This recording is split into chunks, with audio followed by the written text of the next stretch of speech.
Management hub, smart commerce and management హబ్లో ఇవాళ hypothesis testing గురించి చూద్దాం. ఓకేనా? A hypothesis is an assumption that is made based on some evidence. Hypothesis అంటే ఏంటి అంటే ఒక ఎజంప్షన్. ఎజంప్షన్ అంటే ఒక ఊహ.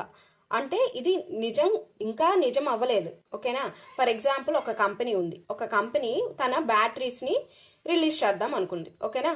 దాని ఎజంప్షన్ ఏంటంటే ఈ బ్యాటరీ ఒక 5000 అవర్స్ వర్క్ చేస్తుంది, దాని లైఫ్ స్పాన్ 5000 అవర్స్ అని చెప్పింది అనుకో, దాన్ని హైపోథసిస్ అంటారు. హైపోథసిస్ అనేది ఒక స్టేట్మెంట్లో ఉంటుంది. ఓకేనా? ఒక స్టేట్మెంట్లో చెప్పింది, కానీ అదేంటిది ఒక ఎజంప్షన్. ఇంకా ఎవరికి మార్కెట్లో రిలీజ్ చేయలేదు, ఎవరు వాడలేదు. సో ఇట్స్ హైపోథసిస్ అంటే it's an assumption that is based on some evidence. It includes components like variables, population and the relation between the variables. ఇక్కడ ఏంటంటే ఏదైతే మనం ఈ హైపోథసిస్ లో యూజ్ చేస్తున్నామో దాన్ని వేరియబుల్స్ అంటారు. ఫర్ ఎగ్జాంపుల్, నేను ఒక పిల్లలు బ్రేక్ఫాస్ట్ తింటే మ్యాథ్స్ ఎగ్జామ్ బాగా రాస్తారు అనే అజంప్షన్ తీసుకున్నాను అనుకోండి. తీసుకుని దాని ద్వారా నేను టెస్టింగ్ అనేది స్టార్ట్ చేశాను, రీసెర్చ్ అనేది స్టార్ట్ చేశాను. అంటే ఇక్కడ వేరియబుల్స్ ఏంటి? Breakfast, maths exam. ఓకేనా? దీని మధ్య రిలేషన్షిప్ అనేది చెప్తున్నాను. దీనికోసం నేను ఏం చేశాను? పాపులేషన్ అనేది తీసుకున్నాను. పాపులేషన్ అంటే ఇక్కడ స్టూడెంట్స్. పాపులేషన్ అంటే ఏదైతే రీసెర్చ్ కోసం మనం యూజ్ చేస్తున్నామో వాటిని పాపులేషన్ అంటారు. ఏదర్ స్టూడెంట్స్ అయి ఉండొచ్చు, ఇందాక బ్యాటరీ చెప్పాను అంటే ఐటమ్, ప్రోడక్ట్ అయి ఉండొచ్చు. ఈ ప్రోడక్ట్ కోసం కొంతమంది తీసుకుంటాం. ఓకేనా? లేదా కొన్ని బ్యాటరీస్ని తీసుకుని నేను టెస్ట్ చేస్తాను, అదే అలాంటి బ్యాటరీస్. సో ఐటమ్స్ అయి ఉండొచ్చు, ప్రొడక్ట్స్ అయి ఉండొచ్చు, ఇండివిజువల్స్ అయి ఉండొచ్చు. Whatever we are using for the purpose of the research is called as population. And the relation between the variables. ఇదేం చెప్తుంది? ఒక హైపోథసిస్ అనేది ఒక వేరియబుల్స్ యొక్క రిలేషన్ ని చెప్తుంది. ఓకేనా? దీంట్లో మన కాంపోనెంట్స్ ఏంటి? 2, వేరియబుల్స్, పాపులేషన్. చూడండి, variables are of 2 types, dependent variable, independent variable. Variables అనేవంట 2 టైప్స్ లో ఉంటాయంట. ఏంటి అంటే డిపెండెంట్ ఒకటి, ఇండిపెండెంట్ వేరియబుల్ ఒకటి. అదేంటనేది ఒక స్టేట్మెంట్ ద్వారా ఎగ్జాంపుల్ లో చూద్దాం.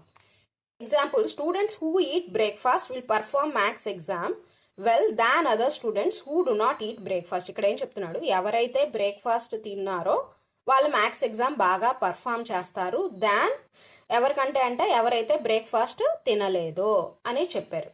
ఇక్కడ మనకి చూసారా, బ్రేక్ఫాస్ట్ అనేది ఇక్కడ మ్యాథ్స్ ఎగ్జామ్ అనేది డిపెండెంట్ వేరియబుల్. మ్యాథ్స్ ఎగ్జామ్ దేని మీద డిపెండ్ అయి ఉంది? బ్రేక్ఫాస్ట్ మీద డిపెండ్ అయి ఉంది. అంటే బ్రేక్ఫాస్ట్ బాగా తింటేనే మ్యాథ్స్ ఎగ్జామ్ బాగా రాయగలరు అంటున్నారు ఇక్కడ. అవునా? అంటే ఏంటి? దేని మీద డిపెండ్ అయి ఉంది? బ్రేక్ఫాస్ట్ మీద డిపెండ్ అయింది. కాబట్టి maths exam is a dependent variable. మరి బ్రేక్ఫాస్ట్ దేని మీద డిపెండ్ అవ్వలేదు. అవునా? సో బ్రేక్ఫాస్ట్ అనేది ఇక్కడ ఇండిపెండెంట్ వేరియబుల్. ఓకేనా? అర్థమైందా? వేరియబుల్స్లో డిపెండెంట్ ఏంటి, ఇండిపెండెంట్ అంటే ఏంటి.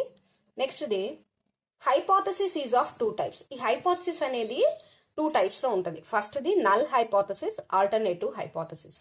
అసలు నల్ హైపోథసిస్ అంటే ఏంటో చూద్దాం. It is a statement denoted by H0 that assumes there is no effect or no difference in a particular situation.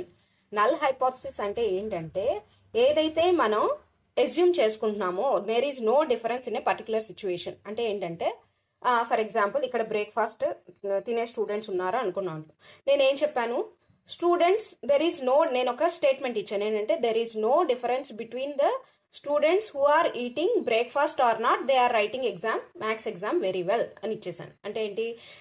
A difference లేదు, అంటే ఈ 2 వేరియబుల్స్ మధ్య ఏ డిఫరెన్సు లేదు, ఏ ఎఫెక్టు లేదు అని చెప్పి నేను ఒకటి తీసుకున్నాను అనుకోండి. అంటే బ్రేక్ఫాస్ట్ తిన్నా తినకపోయినా మ్యాథ్స్ ఎగ్జామ్ బాగా రాస్తున్నారు అని ఒక హైపోథసిస్ ఇచ్చాను. దీన్నే నల్ హైపోథసిస్ అంటారు. నల్ హైపోథసిస్ అంటే ఏంటంటే పర్టికులర్ సిచ్యువేషన్లో అంటే డిఫరెన్స్ ఏమీ లేదు అని తీసుకోవటం. ఓకేనా?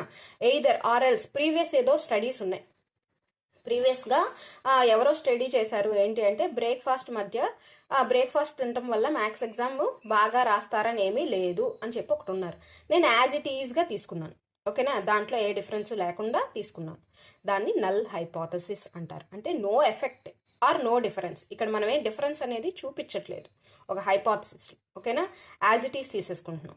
ఓకేనా? దాన్ని నల్ హైపోథసిస్ అంటారు. దాన్ని H0తో డినోట్ చేస్తారు. ఓకేనా? దెర్ ఈస్ నో డిఫరెన్స్ చెప్పాను కదా example, there is no difference between the students who eat breakfast or not performs the maths exam well. ఏం చెప్తున్నాను ఇక్కడ, స్టూడెంట్స్ బ్రేక్ఫాస్ట్ తిన్నా తినకపోయినా బాగా పర్ఫామ్ చేస్తారు మ్యాథ్స్ ఎగ్జామ్ అని చెప్పేసి నేను ఒక హైపోథసిస్ తీసుకున్నాను అనుకోండి, దాన్ని నల్ హైపోథసిస్ అంటారు. అంటే there is no effect or no difference between the variables, ఏదైతే వేరియబుల్స్ ఉన్నాయో ఆ వాటి మధ్య ఏ డిఫరెన్స్ లేదు అని తీసుకోవడాన్ని నల్ హైపోథసిస్ అంటారు. ఓకేనా. Alternative hypothesis. It is a statement that suggests there is an effect or difference.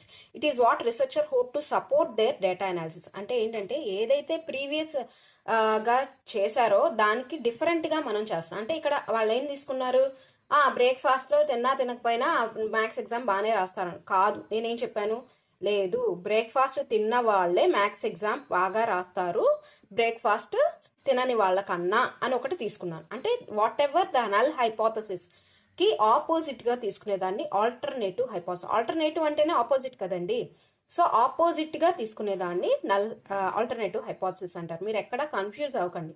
ఓకేనా. ఫర్ ఎగ్జాంపుల్ క్వశ్చన్ లో ఒక స్టేట్మెంట్ అనేది ఆల్రెడీ రిసెర్చర్ ఒక రీసెర్చ్ చేశాడు, దాన్ని యాజ్ ఇట్ ఈస్ గా డిఫరెన్స్ ఏమీ లేకుండా ఉండి దాన్ని డెవలప్ చేస్తున్నాం అనుకోండి, దాన్ని నల్ హైపోథసిస్ అంటారు. ఓకేనా. దాంతో అది తీసుకుని మనం హైపోథసిస్ టెస్ట్ చేస్తుంటే అది నల్ హైపోథసిస్. లేదు దానికి ఆపోజిట్ గా తీసుకున్నాం, అది ఆల్టర్నేటివ్ హైపోథసిస్. ఓకేనా. ఇక్కడతో మీకు నాకు తెలిసి మీకు క్లారిఫై ఉంటుంది డౌట్. కీవర్డ్స్ టు నో, ఏమేమి కీవర్డ్స్ తెలుసుకోవాలంటే ఇక్కడ పాపులేషన్ అంటే ఏంటో తెలుసుకోవాలి. ముందర అసలు హైపోథసిస్ టెస్టింగ్ గురించి తెలుసుకునే ముందర పాపులేషన్ అంటే ఏంటో తెలుసుకోవాలి. నేను ఆల్రెడీ చెప్పాను, it refers to the entire group of individual items or observation that are you are interested in studying. ఎవరైతే మనం ఏదైతే హైపోథసిస్ లో మనం టెస్ట్ చేయడానికి తీసుకుంటున్నామో ప్రిఫర్ చేస్తున్నామో ఆ ఇద్దరు ఇండివిజువల్ గ్రూప్ అయి ఉండొచ్చు. For example whole of the college ఉన్నారు, కాలేజ్ స్టూడెంట్స్ మ్యాథ్స్ స్టూడెంట్స్ ఉన్నారు, ఆ మ్యాథ్స్ స్టూడెంట్స్ అందరి పాపులేషన్ అంటే whole of the whatever we are going to do a research. ఓకేనా. వాళ్ళ మీద ఒక టెస్ట్ చేయాలనుకుంటున్నాము, వాళ్ళని పాపులేషన్ అంటారు. ఓకేనా. దీంట్లో నుంచి శాంపుల్ అంటే ఏంటంటే a portion of population that is selected for study. ఇప్పుడు కొంతమంది 100 మంది ఉన్నారు మ్యాథ్స్ స్టూడెంట్స్, అందరినీ మనం టెస్ట్ చేయలేం కదా, సో అందుకని మనం ఏం చేస్తాం, అందరినీ కలిపిన దాన్ని పాపులేషన్ అంటాం. మరి అందరిలో నుంచి కొంతమందిని మనం ఏం చేస్తాం, ఒక పోర్షన్ ఆఫ్ పాపులేషన్ తీసుకుంటాం. అంటే ఒక 50 మెంబర్స్, ఒక క్లాస్కి ఒక 200 మెంబర్స్ ఉన్నారనుకోండి, అందులో 50 మెంబర్స్ తీసుకుని వాళ్ళకి కొంతమందికి డివైడ్ చేస్తాం. 25 మెంబర్స్కి ఏమో బ్రేక్ఫాస్ట్ పెట్టాం, 25 మెంబర్స్కి బ్రేక్ఫాస్ట్ పెట్టకుండా మ్యాథ్స్ ఎగ్జామ్ రాయించాం. సో ఇక్కడ ఏంటంటే ఒక పోర్షన్ ఆఫ్ పాపులేషన్ అనేది తీసుకున్నాం అనమాట. పోర్షన్ ఆఫ్ పాపులేషన్ అనేది తీసుకున్నాం టెస్టింగ్ కోసం, సో దాన్నే శాంపుల్ అంటారు. శాంపుల్ సైజ్, అసలు శాంపుల్ సైజ్ అంటే ఏంటి, number of observations in sample is known as sample size. అంటే ఎంత మందిని తీసుకున్నాం. ఇప్పుడు నేను అన్నాను ఒక 200 మెంబర్స్ ఉన్నారు స్టూడెంట్స్, దాన్ని పాపులేషన్ అనుకుంటే ఒక 50 మెంబర్స్ని మనం తీసుకున్నాం కదా పోర్షన్ ఆఫ్ పాపులేషన్ అంటే టెస్టింగ్ కోసం, ఆ 50 స్టూడెంట్స్ని శాంపుల్ అంటాం కదా, ఆ 50 స్టూడెంట్స్ని శాంపుల్ సైజ్ అని కూడా అంటాం. అంటే మన నా శాంపుల్ సైజ్ ఎంత 50. ఓకేనా. 50 students. Larger sample generally provide more reliable estimates of population. ఎంత ఎక్కువ శాంపుల్ సైజ్ ఉంటే అంత మన టెస్టింగ్ అనేది రిలయబుల్గా ఉంటుంది, అంటే జెన్యూన్గా ఉంటుంది, కరెక్ట్గా వస్తుంది అనమాట అనాలిసిస్ అనేది అని చెప్తున్నారు. ఇక్కడతో మనకి అసలు హైపోథసిస్ అంటే అర్థమైంది కదా. ఇప్పుడు స్టెప్స్ ఆఫ్ హైపోథసిస్ టెస్టింగ్. అసలు హైపోథసిస్ టెస్టింగ్ అంటే ఏంటి, ఏదైతే హైపోథసిస్ ఉందో అంటే ఏదైతే మనం ఒక స్టేట్మెంట్ తీసుకున్నామో, ఒక ఎజంప్షన్ తీసుకున్నానో దాన్ని టెస్ట్ చేసే ప్రాసెస్ని హైపోథసిస్ టెస్టింగ్ అంటారు. ఓకేనా. దీన్ని ఒక స్టెప్ బై స్టెప్లో మనం చేస్తాం. ఫస్ట్ స్టెప్ ఏంటంటే సెట్టింగ్ అప్ ఆఫ్ హైపోథసిస్. అయితే ఈ హైపోథసిస్ అనేది టెస్ట్ చేయడానికి 2 టైప్స్ టెస్టింగ్ చేయొచ్చు మనం. ఒకటేమో 1 టైల్డ్ టెస్ట్, రెండోదేమో 2 tailed test. Hypothesis testing, the choice between a one-tailed test or two-tailed test depends upon the research question. అసలు ఈ 1-tailed టెస్ట్ చేయాలా 2-tailed టెస్ట్ చేయాలా అనేది దేని మీద బేస్ అయి ఉంటుందంట, అక్కడ రీసెర్చ్ క్వశ్చన్ మీద బేస్ అయి ఉంటుంది. అంటే ఏదైతే మనం రీసెర్చ్ స్టేట్మెంట్ చేస్తున్నామో దాని మీద బేస్ అయి ఉంటుంది అని చెప్తున్నారు. And the specific hypothesis being tested, దాన్ని బట్టి మనం హైపోథసిస్ అనేది 1-tailed టెస్టో 2-tailed టెస్టో తీసుకుని టెస్టింగ్ అనేది స్టార్ట్ చేస్తాం. అసలు ఈ 1-tailed టెస్ట్ అంటే ఏంటో చూద్దాం. వన్ టైల్ టెస్ట్ అంటే ఏంటి అంటే, 1-tailed test is used when the hypothesis specifies a direction of the expected effect either greater than or less than ఏం చెప్తున్నారు. 1-tailed test ఎప్పుడు తీసుకుంటామంటే, ఫర్ ఎగ్జాంపుల్ ఇందాక తీసుకున్నట్టు ఒక బ్యాటరీ ఉంది, ఒక బ్యాటరీ 5000 అవర్సే దాని లైఫ్ స్పాన్ 5000 అవర్స్ అని చెప్పి ఒక కంపెనీ ఒక స్టేట్మెంట్ అనేది పాస్ చేసింది. దీని మీద నేను ఒక టెస్ట్ చేస్తున్నాను. లేదు అది ఖచ్చితంగా 5000 కన్నా తక్కువే ఉంటుంది, 5000 అవర్స్ కన్నా తక్కువే అది వర్క్ చేసిద్ది అంటే అన్నాను. అంటే ఏంటి, లెస్ దాన్ 5000 అవర్స్ అన్నాను. అంటే ఒక డైరెక్షన్లో చెప్తున్నాను నేను. ఓకేనా, నా హైపోథసిస్ అనేది ఏంటి, వన్ డైరెక్షన్లో ఉంది. ఓకేనా, ఎదర్ అలా కాకుండా నేను ఏం చెప్పాను, ఇంకొకరు ఏం చెప్పారు స్టూడెంట్, కాదండి ఇది 5000 అవర్స్ కన్నా ఎక్కువే లైఫ్ స్పాన్ ఉంటుంది ఈ బ్యాటరీకి ఖచ్చితంగా అని చెప్పేసి అతను రీసెర్చ్ స్టార్ట్ చేశాడు. నేనేమో లేదు లెస్ దానే ఉంటుందని. అంటే ఏదర్ వన్ డైరెక్షన్లో, అంటే వన్ డైరెక్షన్ తీసుకుని less than or greater than ఏదో ఒక డైరెక్షన్లో నేను తీసుకుని ఒక హైపోథసిస్ని నేను టెస్టింగ్ అనేది స్టార్ట్ చేస్తే దాన్ని వన్ టెయిల్డ్ టెస్ట్ అంటారు. ఓకేనా, either greater than or less than, ఒకే డైరెక్షన్ వెళ్తుంది. ఓకేనా, right tailed test used when the hypothesis specifies that a parameter is greater than a value. The critical region is the right tail of the distribution. ఇక్కడ ఏం చెప్తున్నాడంటే right tile test అంటే ఏంటి అంటే, మనం నేను చెప్పాను కదా ఇప్పుడు 5000 అవర్స్ అనేది ఉందనుకోండి ఒక మిడిల్లో. కాదండి నేను 5000 అవర్స్ కాదు, ఒక బ్యాటరీ దానికన్నా తక్కువే ఇది వర్క్ చేస్తుంది దాని లైఫ్ స్పాను ఈ బ్యాటరీ అని అన్నాను అనుకోండి.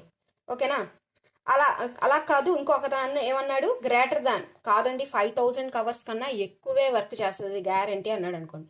ఆ ఎక్కువే అంటే గ్రేటర్ దాన్ అని తీసుకుని టెస్ట్ కనుక స్టార్ట్ చేస్తే దాన్ని రైట్ టైల్డ్ టెస్ట్ అంటారు. ఓకేనా, ఎందుకంటే ఎప్పుడైనా ఒక గ్రాఫ్ చూస్తే రైట్ సైడ్ ఏముంటుందండి, పాజిటివ్ నెంబర్స్ ఉంటాయి, లెఫ్ట్ సైడ్ ఏముంటుందండి, నెగిటివ్ నెంబర్స్ ఉంటాయి. అంటే లెస్ దాన్ ఉంటుంది, ఇక్కడ పాజిటివ్ ఉంటుంది, అంటే గ్రేటర్ దాన్ ఉంటుంది. అవునా, అందుకని right side right tailed test అన్నారు. అంటే ఏంటి, గ్రేటర్ దాన్ వాల్యూ తీసుకుంటాను. ఏదైతే మీన్, ఇక్కడ మీన్ అంటే ఇక్కడ 2500 అవర్సో లేదా 5000 అవర్సో ఈ బ్యాటరీ పనిచేస్తా అన్నాను నేను. అంటే మీన్ ఈజ్ గ్రేటర్ దాన్, అంటే 2500 కన్నా ఎక్కువే ఉంటుందండి అన్నాను. ఆ ఎక్కువే ఉంటుందని గ్రేటర్ దాన్ అన్నాను కదా, ఆ గ్రేటర్ దాన్ అనే దాన్ని రైట్ టైల్డ్ టెస్ట్ అంటారు. ఓకేనా, ఎందుకని గ్రేటర్ దాన్ ఎప్పుడు రైట్ సైడ్ చూపిస్తుంది. సో రైట్ టైల్డ్ టెస్ట్, దాన్ని బేస్ చేసుకుని నేను టెస్టింగ్ అనేది స్టార్ట్ చేస్తాను. ఇది left tailed test used when the hypothesis specified that the parameter is less than A value. నేను కాదండి ఇది 2500 అవర్స్ కన్నా తక్కువే ఇది వర్క్ చేసిద్ది, లెస్ దాన్ ఏ వాల్యూ. ఇక్కడ వాల్యూ అంటే ఇక్కడ 2500 అవర్స్, ఏదో ఒక వాల్యూని తీసుకున్నాం కదా, మీన్ అనమాట, దీన్ని మీన్ అంటాం. అంటే ఏదో ఒక దాన్ని వాల్యూగా తీసుకుని, ఒక మీన్గా తీసుకుని, ఇక్కడ నేను 5000 అవర్స్ అనేది ఇచ్చాను. ఓకేనా, అది మీన్ అవుతుంది. కాదండి దానికన్నా లెస్ దాన్ అవుతుంది అని అన్నాను. లెస్ దాన్ అనేది ఎప్పుడు ఎక్కడ ఉంటుంది, లెఫ్ట్ హ్యాండ్ సైడ్ ఉంటుంది. అవునా, ఒక గ్రాఫ్లో లెఫ్ట్ హ్యాండ్ సైడే ఉంటుంది. కాబట్టి లెఫ్ట్ టైల్డ్ టెస్ట్ అంటారు నాది. ఓకేనా, ఎందుకంటే నేను left sided less than use చేస్తున్నాను, లెస్ దాన్ వాల్యూ అని తీసుకుంటున్నాను. కాబట్టి నా హైపోథసిస్ టెస్ట్ ఏమవుతుంది, లెఫ్ట్ టైల్డ్ టెస్ట్ అవుతుంది అనమాట. దీన్ని బట్టి నేను టెస్టింగ్ అనేది స్టార్ట్ చేస్తాను. అలాగే టూ టైల్డ్ టెస్ట్, ఇప్పుడు ఈ వన్ టైల్ టెస్ట్ అయిపోయింది కదా, two tailed test. Two tailed test అంటే ఏంటి, a two tailed test is used when the hypothesis does not specify a direction and you are interested in detecting any difference from the null hypothesis. అంటే ఏంటంటే నేనేం చెప్తున్నాను, two tile test అంటే సామాన్యంగా ఏంటి అంటే, ఫర్ ఎగ్జాంపుల్ ఇదే example తీసుకున్నాను అనుకోండి, కాదండి ఈ బ్యాటరీ లెస్ దాను ఎయిదర్ మనం ఇందాక ఏమనుకున్నాం, నేనేమో లెస్ దాన్ అన్నాడు, ఒకడేమో గ్రేటర్ దాన్ అన్నాడు. అలా ఇతనేమంటున్నాడు, ఎయిదర్ గ్రేటర్ దాన్ అయినా ఉంటుంది, లెస్ దాన్ అయినా ఉంటుంది, 2500 అవర్స్ 5000 అవర్స్ మాత్రం ఉండదు అని చెప్పాను అనుకోండి. 5000 అవర్స్ మాత్రం రాదు ఇది లైఫ్ స్పాన్, గ్యారంటీ ఇది లెస్ దానో గ్రేటర్ దానో అంటున్నాను. అంటే టూ టైల్స్, లెఫ్ట్ వెళ్ళట్లేదు రైట్ వెళ్ళట్లేదు, రెండు వెళ్తున్నాను నేను. ఓకేనా, టూ టైల్ టెస్టెడ్.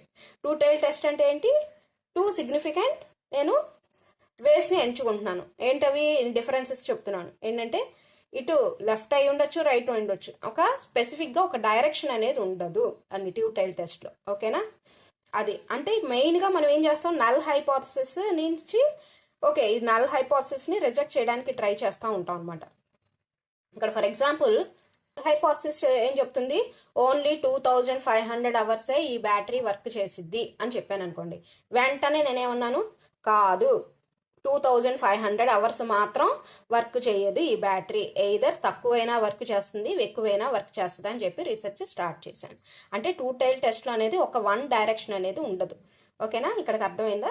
అంతేకాకుండా ఈ నల్ హైపోథసిస్ని రిజెక్ట్ చేస్తుంది. బాగా మీరు ఒకవేళ మీరు ఐడెంటిఫై చేయాలి ఏది 1 tail టెస్టా ఇది 2 tail టెస్టా అంటే గ్రేటర్ ఆర్ లెస్సర్ సింబల్స్తో ఉంటే అది 1 tail టెస్ట్, ఓకేనా. లేదు equal to not equal to అని ఉంటే 2 tail టెస్ట్. అది కూడా చెప్తున్నాను బండ గుర్తు. సరే, నేను హైపోథసిస్ టెస్టింగ్ స్టార్ట్ చేశాను. ఇప్పుడు నేను ఏం చేయాలి? Setting up suitable significance level. Second step ఏంటంటే, ఫస్ట్ స్టెప్లో మనం ఏదో 1 tail టెస్టో 2 tail టెస్టో తీసుకుని ఆల్టర్నేట్ హైపోథసిస్ తీసుకుని నేను టెస్టింగ్ స్టార్ట్ చేశాను అనుకోండి. స్టార్ట్ చేశాను. ఇప్పుడు నేను సిగ్నిఫికెన్స్ లెవెల్ అనేది తెలుసుకోవాలి. Level of significance. Next step ఏంటి అంటే setting up of suitable level of significance. అసలు లెవెల్ ఆఫ్ సిగ్నిఫికెన్స్ అంటే ఏంటి అంటే, the level of significance is denoted as alpha. దీన్ని ఆల్ఫాతో డినోట్ చేస్తారు. ఫస్ట్ ఈ లెవెల్ ఆఫ్ సిగ్నిఫికెన్స్ అనేది తెలుసుకునే ముందర మీరు టైప్ 1 ఎర్రర్, టైప్ 2 ఎర్రర్ అంటే ఏంటో తెలుసుకోవాలి. అప్పుడే లెవెల్ ఆఫ్ సిగ్నిఫికెన్స్ అంటే అర్థం అవుద్ది, లేకపోతే అర్థం అవుతుంది అసలు. Type 1 error. A type 1 error occurs when the null hypothesis is rejected even though it was actually true. ఏం చెప్తున్నాడు అసలు? టైప్ 1 ఎర్రర్ అంటే ఏంటి? ఎర్రర్ అంటేనే తప్పు. తప్పు ఎలా జరుగుద్దంటే, నల్ హైపోథసిస్లో మనం ఏం తీసుకున్నామంటే, ఒక బ్యాటరీ 5000 hours లైఫ్ స్పాన్ వస్తుందయ్యా అని చెప్పి తీసుకున్నాం ఒక స్టేట్మెంట్. అది నల్ హైపోథసిస్ H0లో తీసుకున్నాం. అయితే దీనికోసం టెస్టింగ్ చేసినప్పుడు ఏమొచ్చిందంటే, నిజంగానే ఇది 5000 hours పనిచేసింది ఆ బ్యాటరీ, ఓకేనా. కానీ నేనేం చెప్పానంటే లేదు అని చెప్పి నల్ హైపోథసిస్ని రిజెక్ట్ చేశాను. ఏమైనా రిజెక్ట్ చేశాను? రిపోర్ట్ చేశాను అనమాట. రిపోర్ట్లో ఏం రాశాను? లేదు, ఇది 5000 hours రాదు అని. యాక్చువల్లీ అంటే 5000 hours ఈ బ్యాటరీ పని చేయదు అని చెప్పేసి రిజెక్ట్ చేసేసాను. అంటే actually the null hypothesis what ever the statement is given, ఏదైతే ఇచ్చారో అది ట్రూ, కానీ నేను దాన్ని రిజెక్ట్ చేశాను. అంటే ఫాల్స్ పాజిటివ్ అని ఎందుకు అంటున్నారు? Null hypothesis what ever the statement is positive, but దాన్ని మనం ఏం చేసేసాం? ట్రూ కాదని చెప్పేసి రిజెక్ట్ చేసి ఫాల్స్ చేసాం. అంటే ఫాల్స్ పాజిటివ్, ఒక పాజిటివ్ని ఫాల్స్ చేసేస్తాం. దాన్నే టైప్ 1 ఎర్రర్ అంటారు. అంటే ఏదైతే నల్ హైపోథసిస్ ఉందో దాన్ని యాక్చువల్గా ట్రూగా ఉన్నదాన్ని రిజెక్ట్ చేస్తే దాన్ని టైప్ 1 ఎర్రర్ అంటారు, ఓకేనా. Next type 2 error, false negative. దీన్ని బీటాతో డినోట్ చేస్తారు. ఇందాక మర్చిపోయాను, టైప్ 1 ఎర్రర్ని ఆల్ఫాతో డినోట్ చేస్తారు. ఏ విధంగా లెవెల్ ఆఫ్ సిగ్నిఫికెన్స్ని కూడా ఆల్ఫాతో డినోట్ చేస్తారో అప్పుడు చెప్దాం. నన్ను లెవెల్ ఆఫ్ సిగ్నిఫికెన్స్ అంటే ఏంటో. ఈ టైప్ 2 ఎర్రర్ ఫస్ట్ తెలుసుకుందాం. Type 2 error, false negative. A type 2 error occurs when null hypothesis is not rejected even though it is actually false. For example, ఈ నల్ హైపోథసిస్ ఏమైందంటే, ఇందాక స్టేట్మెంటే తీసుకున్నాం. ఏమైందంటే ఈ బ్యాటరీ 5000 hours వస్తుంది, 5000 hours ఈ బ్యాటరీ లైఫ్ స్పాన్ అని అన్నాను. కానీ నేను టెస్ట్ చేశాక ఏమైందంటే ఆ 5000 hours కాదు, అది ఏ 3500 hours వచ్చింది. అయితే నేనేం చేశాను?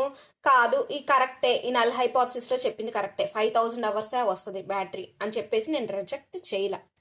అంటే whenever the null hypothesis is actually false. Null హైపోథసిస్లో ఏమై ఉంది? 5000 hours వస్తుంది బ్యాటరీ అని చెప్పాను నల్ హైపోథసిస్ H0లో, ఓకే, ఈక్వల్ టు 5000 hours అని ఇచ్చాను. కానీ యాక్చువల్లీ ఏంటి? ఇది కాదు, రిజెక్ట్ చేయాలి మనం. కానీ రిజెక్ట్ చేయకుండా నేను రిపోర్ట్ ఏమి ఇచ్చానంటే, ఓకే దట్ నల్ హైపోథసిస్ని రిజెక్ట్ చేయలేదు అనమాట, రిపోర్ట్లో కరెక్ట్ అని ఇచ్చేసాను, ఓకేనా. దాన్ని టైప్ 2 ఎర్రర్ అంటారు, ఓకేనా. దాన్ని బీటాతో డినోట్ చేస్తారు. ఈ రెండు గుర్తుంచున్నాయి కదా. ఇప్పుడు మనకి లెవెల్ ఆఫ్ సిగ్నిఫికెన్స్ అంటే వెళ్దాం. So, the level of significance alpha is the probability of making type 1 error which is rejecting a true null hypothesis. అసలు లెవెల్ ఆఫ్ సిగ్నిఫికెన్స్ అంటే ఏంటంట, ఎంత ఛాన్స్ ఉంది, ప్రాబబిలిటీ అంటే ఏంటి, ఎంత ఛాన్స్ ఉంది టైప్ 1 ఎర్రర్ చేయటానికి మనకి. అంటే ఎవరైతే రీసెర్చ్ చేస్తున్నాడో the probability of making type 1 error which is rejecting a true null hypothesis.